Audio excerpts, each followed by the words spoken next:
Hi, this is Randhir here and welcome back to Trabac Blue। अभी हम लोग करेंगे 11th का बायोलॉजी बेसिक्स से, जो आपका पहला लेक्चर होगा आज बायोलॉजी के बॉटनी का।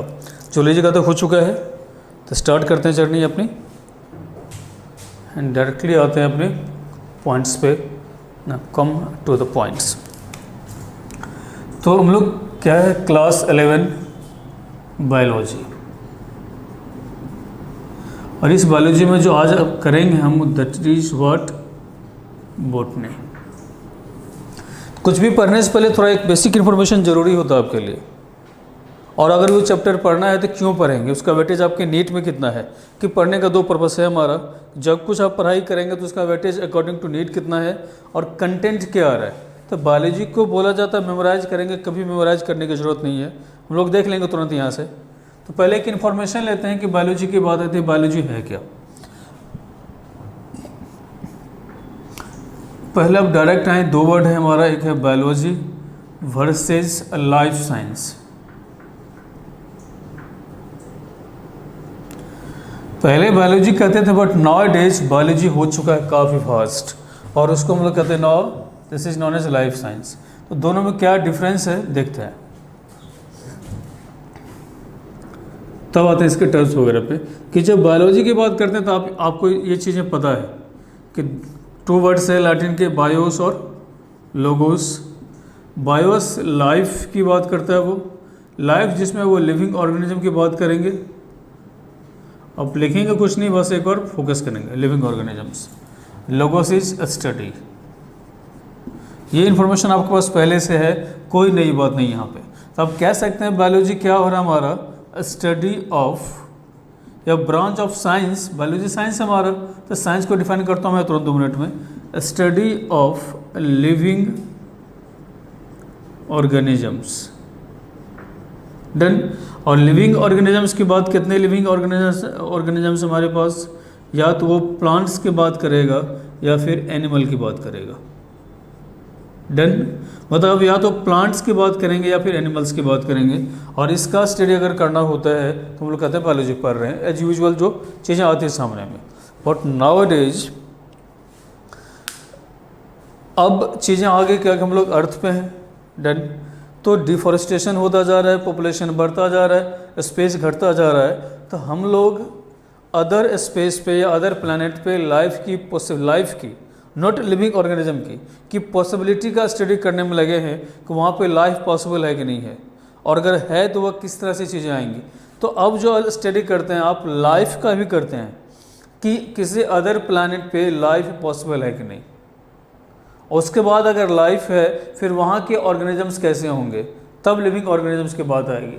तो अभी तो बायोलॉजी की बात करते हैं, बट आजकल जो बायोलॉजी को कहते हैं टर्म क्या है वो life science.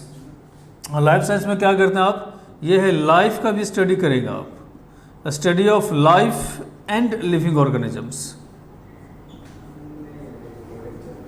Life and living organisms, तो लिविंग ऑर्गेनिजम्स का स्टडी को आपने क्या कहा, बायोलॉजी। लाइफ का स्टडी को आप क्या कहेंगे, और यहीं से और इसी कारण से एक नया ब्रांच बना है जिसे कहते हैं एक्सोबायोलॉजी, जहाँ से आपका नीट का क्वेश्चन है कि इन एक्सोबायोलॉजी स्टडी किस चीज़ का करते हैं आप। तो लाइफ कहाँ पे, life on other planets. Life का एग्जिस्टेंस या लाइफ की पॉसिबिलिटी ऑन अदर प्लैनेट, और this is known as exobiology. Exobiology, और ये एक नीट का क्वेश्चन है, पूछा जा चुका नीट में।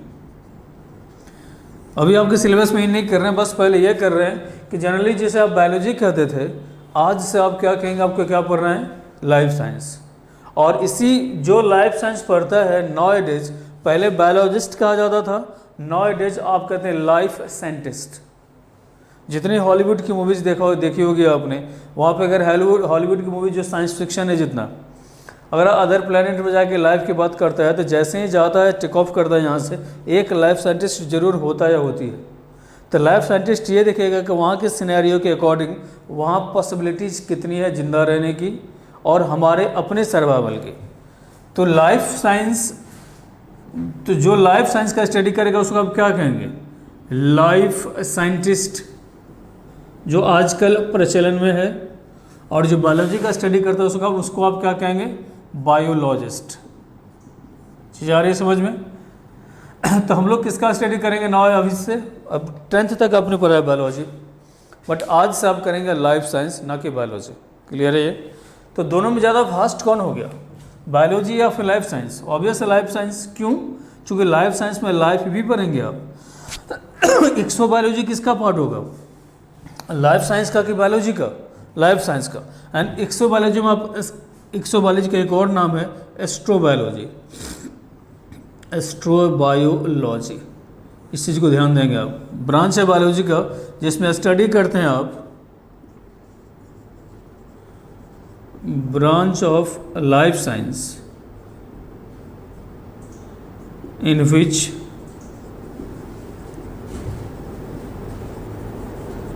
we study about possibilities of life on other planets. Done? तो इस चीज़ को ध्यान रखेंगे। मैं स्टार्ट कर लेता हूँ यहाँ से। तो आज से हम लोग क्या स्टडी करना स्टार्ट करें, बायोलॉजी या life science? Life science. Good, चलिए अब लाइफ साइंस की जर्नी स्टार्ट करते हैं। हटा दो इसे। What is biology? Branch of science जो डील करता है स्टडी ऑफ लिविंग ऑर्गेनिजम्स को। और लिविंग ऑर्गेनिजम्स में प्लांट्स हैं और एनिमल है, मतलब प्लांट और एनिमल का स्टडी करें ओनली तो आएगा बायोलॉजी। और अदर प्लैनेट पे अगर चले जाएं और वहाँ लाइफ की पॉसिबिलिटीज़ की बात करें कि यहाँ ज़िंदगी पॉसिबल है कि नहीं, यहाँ जीवन संभव है कि नहीं, तो आ जाएगा लाइफ साइंस। तो इसलिए नाउ डेज आज से हम लोग लाइफ साइंस की जर्नी स्टार्ट करते हैं, ना कि बायोलॉजी की। और यहीं से नीट का क्वेश्चन भी है, एस्ट्रोबायोलॉजी क्या है और एक्सोबायोलॉजी क्या है। तो अदर जैसे मार्स पे गया आप, मार्स पे लाइफ पॉसिबल है कि नहीं, तो वो बायोलॉजी में आएगा या फिर लाइफ साइंस में आएगा? लाइफ साइंस में। डन? चलिए ना अब आते इन करते हैं सिलेबस में आपके। तो कुछ क्वेश्चंस पहले बायोलॉजी। तो चलिए ये जो ठीक है आपने कहा बायोलॉजी में 2 वर्ड है, चलो माना बायोस है और लोगोस है। लिविंग ऑर्गेनिजम्स की बात करेंगे, लाइफ है और स्टडी। ये तो बात हो गई, के लिए बात खत्म। इसकी कहानी ख़त्म करते हैं नाउ डेज। अब सोचते हैं ज़रा, और ये क्वेश्चन है आपके नीट का ही पहले, कि बायोलॉजी टर्म पहली बार किसने इस्तेमाल किया, या ये टर्म किसने बनाया? बायोलॉजी इज टर्म्ड बाय,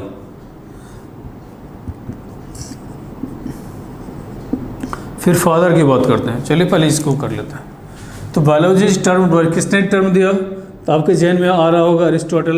नहीं, बिल्कुल नहीं, वो तो फादर है। This is Lamarck. Biology term किसने दिया है? लामार्क ने। ये ध्यान रखना है कि थोड़ा कन्फ्यूजन हो जाता है क्वेश्चन में। अरिस्टोटल नहीं होगा। क्यों नहीं होगा बता रहे हैं इसे। बायोलॉजी टर्म किसने दिया है? लामार्क ने। चलिए बात खत्म करते हैं। अब देखिए जरा, हटाओ इसे। चलिए गुड। अब देखिए जरा, जब बायोलॉजी में आते हैं आप, बायोलॉजी में किसका स्टडी किया आपने? लिविंग ऑर्गेनिजम्स का। डन। तो लिविंग ऑर्गेनिजम्स कितने हैं हमारे? एक प्लांट आएगा, दूसरा कौन आएगा? एनिमल आएगा। क्लियर है? तो ये अब जो भी ओरिजिन है साइंस का, वो बिहार में है कि बिहार के बाहर है, कि इंडिया के बाहर है? इंडिया के बाहर, सारा लैटिन अमेरिकी देश है। तो जो प्लांट हम लोग कहते हैं इन इंग्लिश, इन लैटिन इसको बोला जाता है बोटोन, और इसी से ड्राइव होकर टर्म आ गया बोटनी। और एनिमल को इन लैटिन कहते हैं आप जून, और इसी से टर्म ड्राइव होकर आ गया जूलॉजी। क्लियर है? कोई दिक्कत नहीं। और अब ऐसे सोचे जरा कि आप जब जाते हैं एक आप कहते हैं बॉटनिकल गार्डन जाते हो आप, और एक जू जाते हैं।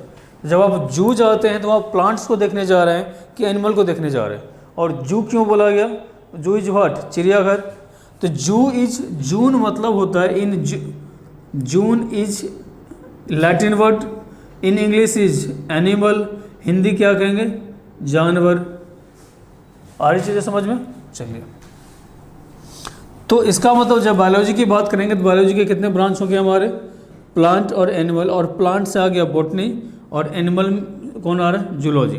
तो ऑब्वियस है जब फादर की बात करेंगे तो बायोलॉजी के फादर अलग, बायोलॉजी का 2 ब्रांच आ गया, एक बॉटनी एक जूलॉजी। तो बॉटनी के फादर अलग और जूलॉजी के फादर अलग, ये जानना है। तो पहले देखते हैं फादर ऑफ बायोलॉजी कौन? Father of biology. Next is a father of zoology. Next and last one is father of botany. 3 term है। चूँकि अभी बेसिक्स पहला लेक्चर है मेरा आपके साथ, तो बेसिक्स की बात करेंगे कि जब आप बायोलॉजी करेंगे तो जो बेसिक इन्फॉर्मेशन आपके पास होना ही चाहिए at any cost. Father of biology कौन है? एरिस्टोटल, सही है। जूलॉजी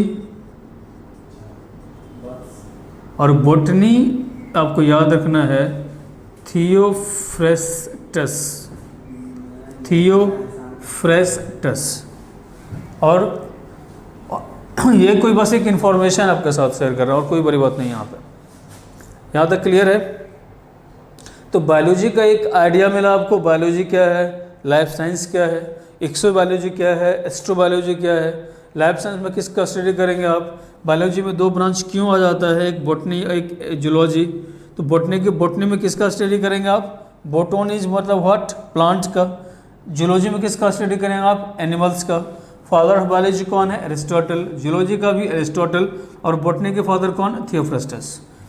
क्लियर है ये? चलिए ना अब बात करते हैं यहाँ से। जब इतनी बातें हो गई तो अगर बायोलॉजी को कहते हैं हम लोग कि लिविंग ऑर्गेनिज्म का स्टडी करते हैं, ठीक है, स्टडी करते हैं। बायोलॉजी में किसका स्टडी करते हैं आप? लिविंग ऑर्गेनिजम्स का।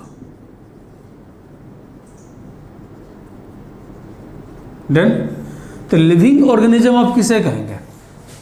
अब यहाँ से 3 वर्ड है हमारा। देखो, साइंस अगर पढ़ते हैं आप तो वर्ड्स जरूर क्लियर होना चाहिए। डेफिनेशन कभी डेफिनेशन पे ज़्यादा फोकस नहीं करेंगे, वर्ड्स क्लियर हो तो आसान हो जाता साइंस। एक लिविंग ऑर्गेनिज्म है, एक नॉन लिविंग होगा और एक डेड होगा। क्या तीनों एक नॉन लिविंग और डेड दोनों सेम है कि डिफरेंट है? वही चीज़ देखना है अभी यहाँ पे। तो लिविंग ऑर्गेनिज्म किसको कहेंगे आप? ऑर्गेनिजम्स हैविंग लाइफ, जिसमें लाइफ है, जिसमें जीवन है, जिंदगी है, जिंदगानी है, जो भी है। तो लाइफ जिसमें है, तो अब ये तो पता होना चाहिए कि लाइफ क्या है। अगर लाइफ पता हो तब तक कहेंगे भाई इसमें ये है, तो कहेंगे अलाइव है वो। तो अगर लाइफ को डिफाइन करूँ मैं अपने अकॉर्डिंग, तो लाइफ को डिफाइन करना बहुत, ये हर किसी का अपना एस्पेक्ट है। अगर कोई बाबा आएंगे तो बोलेंगे ज़िंदगी क्या है? नश्वर है। ज़िंदगी में क्या है? तो हर किसी का अपना अपना व्यू है। तो लाइफ को अगर साइंस के अकॉर्डिंग डिफाइन करूं, क्योंकि साइंस पढ़ रहे हैं आप, स्पिरिचुअल बातें या फिर उधर जो हिस्टोरिकल चीज़ें आती है या मैथोलॉजी, वो चीज़ें अलग होंगी। तो लाइफ को अगर हम फिजिक्स के अकॉर्डिंग डिफाइन करें, केमिस्ट्री के अकॉर्डिंग डिफाइन करें, और लाइफ साइंस या फिर बायोलॉजी के अकॉर्डिंग डिफाइन करें, चीज़ें अलग अलग हो जाएंगी। है एक ही चीज़, सबके देखने का नज़रिया अलग अलग है। तो फिज़िक्स में हम लोग पढ़ते हैं फोर्स वगैरह की बातें, तो फिज़िक्स बोलता है कि कोई एक वाइटल फोर्स है लाइफ, अगर वो फोर्स निकल गया तो लाइफ भी ख़त्म हो गया। क्या वाइटल है अभी तक क्लियर नहीं है वो, क्योंकि साइंस में हम लोग वही पढ़ते हैं जो प्रैक्टिकली प्रूवन है। तो अगर वो बोल दे कि ये भगवान है, अगर गॉड साइंस गॉड को नहीं मानता। एक ही कारण है कि गॉड को अगर गॉड को बोलेगा कि गॉड है, उसके एग्जिस्टेंस को अगर वो एडमिट करता है तो कहेंगे कोई फार्मूला बताओ, फार्मूला लेके जैसे मिलाएंगे भगवान आएंगे सामने तथास्तु। तो चूंकि प्रैक्टिकली प्रूफ नहीं कर सकते, आप प्रूव नहीं कर सकते, दैट्स वाई बोल देता है क्या, अकॉर्डिंग टू फिजिक्स लाइफ क्या होता है, एक वाइटल फोर्स है जो सस्टेन करता है किसी लिविंग ऑर्गेनिज्म के पास, और जब तक ये फोर्स है तब तक लाइफ है, ये फोर्स खत्म लाइफ खत्म, मतलब जो अलाइव है वो हो जाएगा डेड। केमिस्ट्री में आते हैं, केमिस्ट्री में जनरली क्या करते हैं आप, एटम मॉलिक्यूल कंपाउंड या मैटर्स की बात करते हैं। तो अगर हम लोग अपनी बात कर लें कि कोई भी लिविंग ऑर्गेनिज्म हो तो उसके बॉडी में रिएक्शंस होते हैं, अब क्या कहते हैं मेटाबॉलिक प्रोसेस। तो यह केमिकल रिएक्शन बॉडी के अंदर हो रहा है, अगर केमिकल रिएक्शन वही लैब में तो कहते हैं केमिकल रिएक्शन है, वही केमिकल रिएक्शन अगर किसी लिविंग ऑर्गेनिज्म के अंदर हो कहते हैं बायोकेमिकल रिएक्शन है, that is chemical reaction in biological world. Clear है? तो ऑब्वियस रिएक्शन हो रहा था, कौन पार्टिसिपेट करेगा, एटम और मॉलिक्यूल्स। तो बट इसका एक word unique and complex organization, unique and complex organisation of atoms and molecules.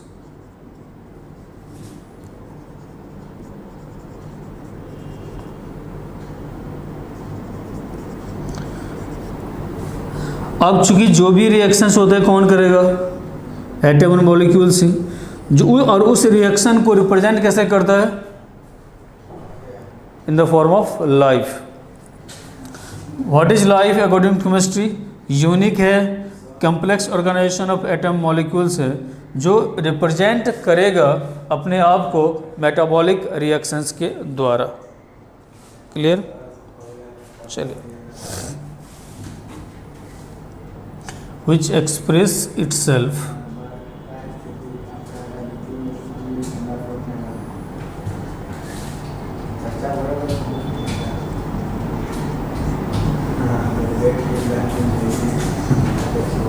और अगर बायोलॉजी में आता है तो बायोलॉजी के अकॉर्डिंग अगर लाइफ को डिफाइन करना हो तो कहते हैं लाइफ इज व्हाट, मार्कर ले,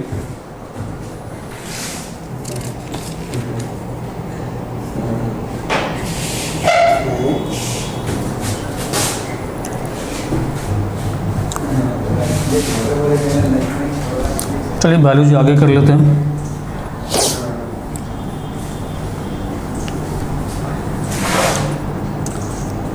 which expresses itself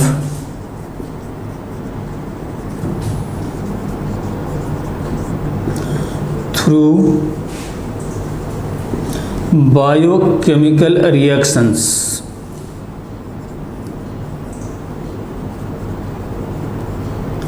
Done.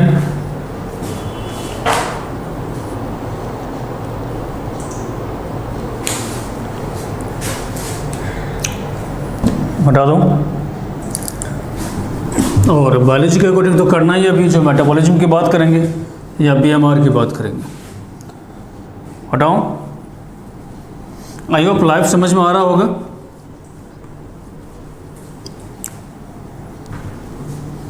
चलिए ना, ये तो सिंपल एक बायोलॉजी, ये अभी तक सिर्फ किसकी बात आ रही थी, सिर्फ ये कि बायोलॉजी क्या है और लाइफ साइंस क्या है। अब हम लोग आएंगे अपने, चूँकि आई होप कि बायोलॉजी का एक ओवरव्यू मिल गया होगा आपको, बायोलॉजी, लाइफ साइंस, बायोलॉजी क्या है, लाइफ साइंस क्या है, फिर लाइफ साइंटिस्ट के बाद क्या करते हैं, लाइफ की बात क्या है, लिविंग ऑर्गेनिजम्स क्या होता है, बॉटनी क्या है, जूलॉजी क्या है, फादर कौन है, और बायोलॉजी टर्म पहली बार किसने दिया। अभी तक इतनी चीज़ें हुई हैं, इसमें कोई नई बात नहीं, सारी चीज़ें पहले की हैं जो आप जानते हैं। नाउ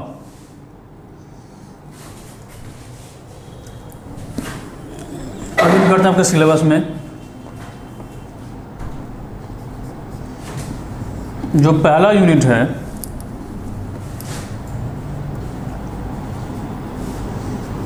उसको कहते हैं आप diversity.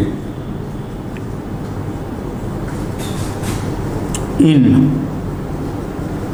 Living organisms.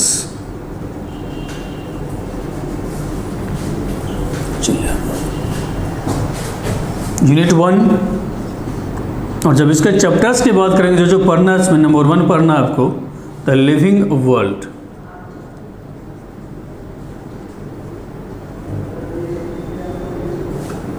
Number 2 biological classification.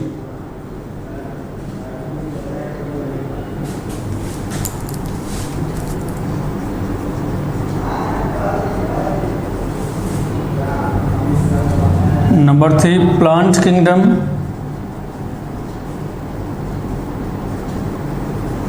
Number 4 animal kingdom.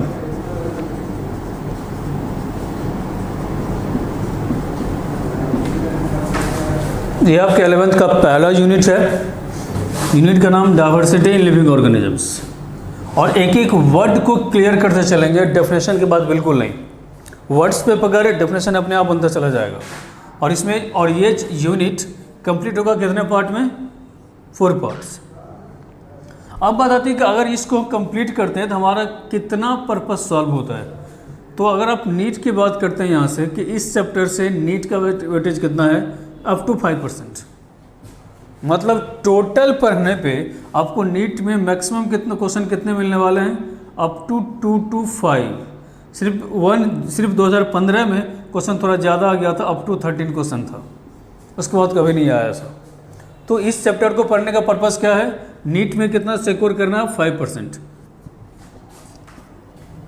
और इसमें सबसे ज़्यादा जो क्वेश्चन बनता है वो क्लासिफिकेशन से, प्लांट किंगडम से।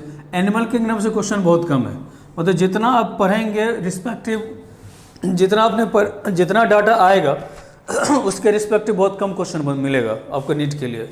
बट बेसिक यहीं से स्टार्ट करना है, तो हम लोग अपनी जर्नी स्टार्ट करते हैं। और हेडिंग दीजिए द लिविंग वर्ल्ड, जो unit 1 chapter 1।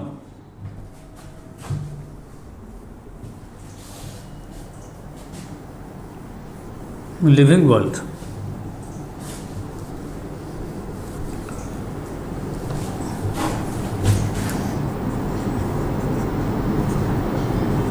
The living world. अब बात है लिविंग वर्ल्ड को पढ़ने की जरूरत क्यों पड़ी? मतलब क्या वैसी दुनिया जहाँ पे कौन ऑर्गेनिजम्स हैं लिविंग अलाइव।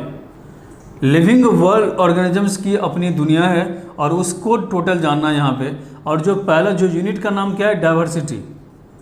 और स्टार्ट यहीं से होगी journey, diversity in living organisms.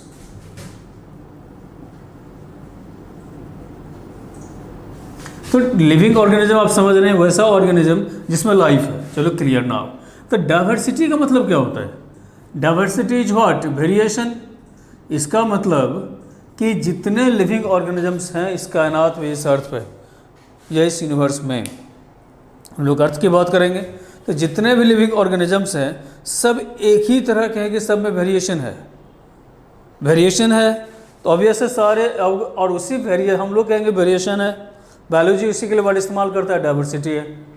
तो लिविंग ऑर्गेनिजम्स में जितनी भी डाइवर्सिटी है वो कम की बहुत बहुत बहुत ज़्यादा, बहुत ज़्यादा। तो उस डाइवर्सिटी को पढ़ना मुझे, तो पहले किसे पढ़ूँ? Living organisms. पहले लिविंग ऑर्गेनिजम्स आ जाएगा, तो फिर जब लिविंग ऑर्गेनिज्म समझ जाएंगे आप, तो उस लिविंग ऑर्गेनिज्म में डाइवर्सिटी की बात करेंगे। और जब डाइवर्सिटी हो जाएगा तब क्लासिफिकेशन की बात करेंगे। बात आ रही समझ में? तो लिविंग वर्ल्ड की जब बात करें तो लिविंग वर्ल्ड में क्या करेंगे आप? अलाइव ऑर्गेनिज्म की बात करेंगे। तो लिविंग वर्ल्ड में स्टडी किसका करते हैं आप? लिविंग ऑर्गेनिजम्स का। बस कनेक्ट करते चले, आसान होता जाएगा। Living organisms. तो लिविंग ऑर्गेनिजम्स कौन है? जिसमें ऑर्गेनिजम्स हैविंग लाइफ। डन? कोई इशू नहीं। तो लाइफ क्या है? लाइफ बता चुका हूं मैं। Unique and complex organisation of atom and molecules which expresses itself through biochemical reaction, chemistry के अकॉर्डिंग।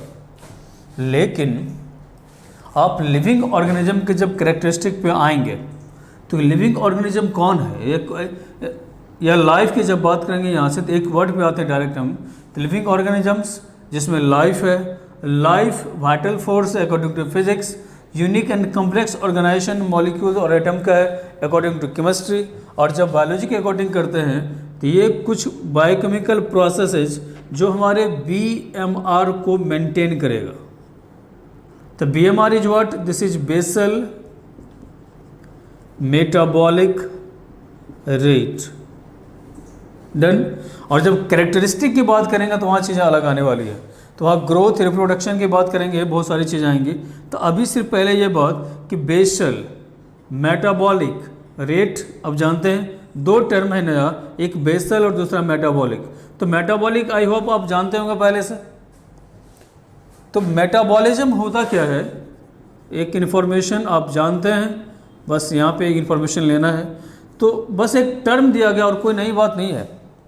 केमिकल रिएक्शंस अगर लैब में हो तो कहते हैं केमिकल रिएक्शन है, वही केमिकल रिएक्शन अगर किसी ऑर्गेनिज्म के अंदर हो रहा हो, चाहे प्लांट या फिर एनिमल, तो chemical reaction in living organisms, तो आप कहेंगे chemical reaction in biological world या बायोलॉजिकल ऑर्गेनिजम्स, तो उसको हम लोग कहते हैं आप biochemical reactions. All the biochemical reactions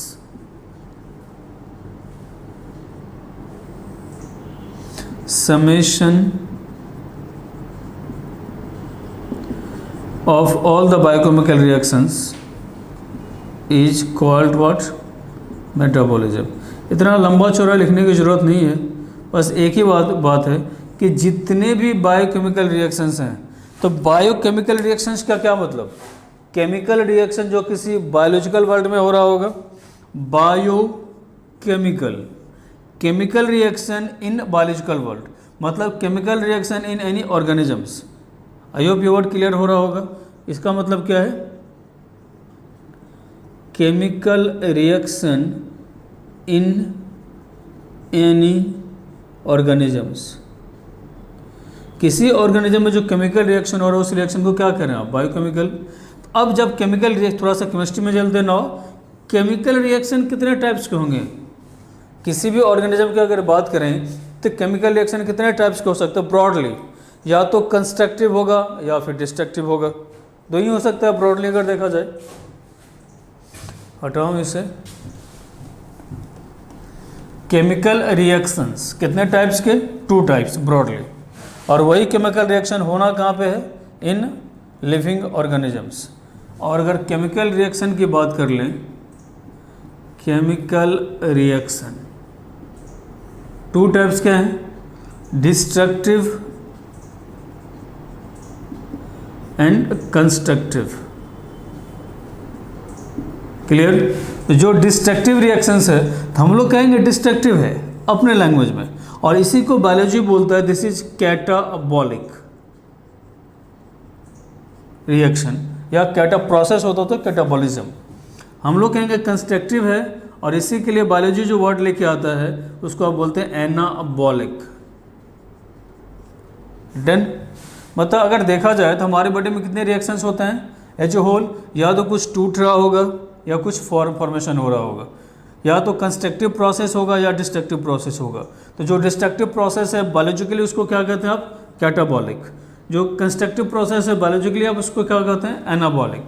और यही दोनों रिएक्शन मिलकर एज ए होल रिएक्शन हो रहा होगा, क्योंकि केमिकल रिएक्शन है इन बायोलॉजिकल वर्ल्ड, तो कह सकते हैं ये क्या है, बायोकेमिकल रिएक्शन। और बायोकेमिकल रिएक्शन के समेशन को क्या कहा आपने, मेटाबॉलिज्म। तो आप यहाँ से लिख सकते हैं कि मेटाबॉलिज्म इक्वल टू क्या हो जाएगा, कैटाबॉलिज्म प्लस व्हाट, एनाबॉलिज्म। कोई दिक्कत नहीं। अब बात आती है कि ठीक है चलो ये तो मेटाबॉलिज्म की बात आ गई, ये BMR का मतलब क्या हुआ, बेसल मेटाबॉलिक रेट।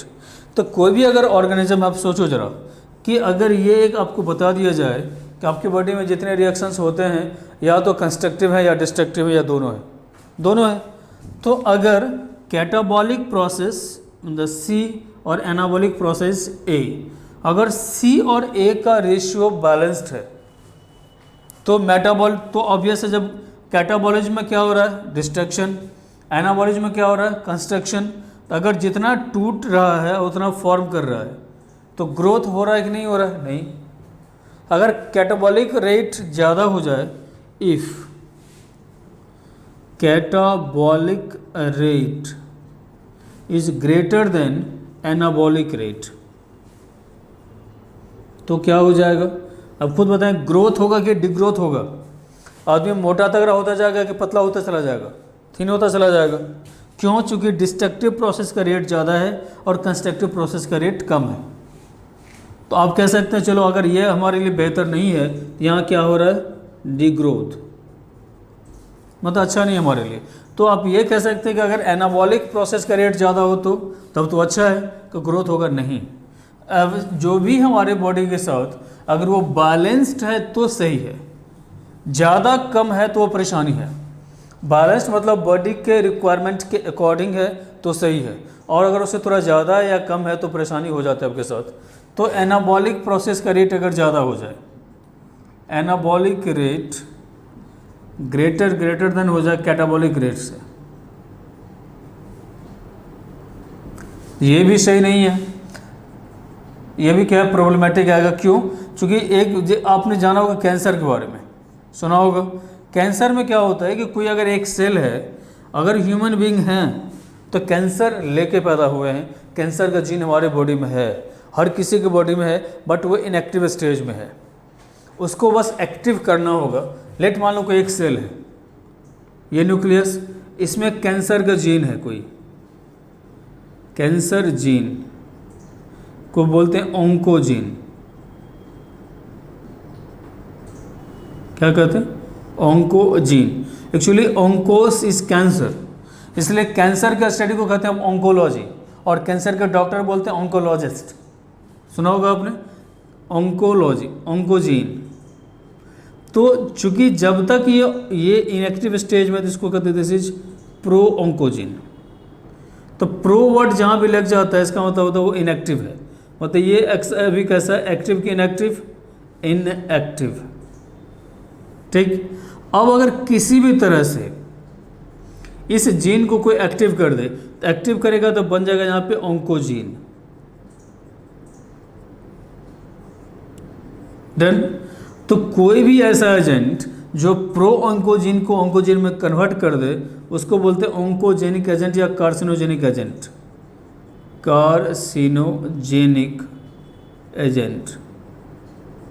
जैसे टोबैको च्यूइंग, खाने, यूवी रेडिएशन, म्यूटेशन, जितनी चीज़ आएंगी, तो जो भी कार्सिनोजेनिक एजेंट आएगा, तो कार्सिनोजेनिक एजेंट मतलब क्या है, जो प्रो ऑन्कोजीन को कन्वर्ट करेगा ऑन्कोजीन में, ठीक है, चलो माना। और जैसे ही ऑन्कोजीन बना, मतलब अब ये हो गया कैसा, एक्टिव। जब ये एक्टिव हो गया तो हो जाएगा कैंसर। तो ये होता क्या है यहाँ पे, ऑन्कोजीन, जब प्रो ऑन्कोजीन से ऑन्कोजीन बनता है तो ये न्यूक्लियस का कंट्रोल आपके सेल से ख़त्म कर लेता है, ठीक। तो control of nucleus on sale क्या हो जाता है, डिस्टर्ब्ड। जब ये डिस्टर्ब हो गया तो होगा क्या, अब सोचे जरा कि लेट मान लो कोई एक सेल है, ये न्यूक्लियस यहाँ पे, अभी इसके डिवीजन को कंट्रोल कौन करेगा। लेट मुझे 4 सेल चाहिए, ये 8 सेल चाहिए, तो डिवाइड करके 2 बनाया, फिर ये दोनों बना लेगा यहाँ से, ये दोनों बना लेगा यहाँ से, डिवीजन होता जा रहा है, तो 2 4 6 आ गया यहाँ से।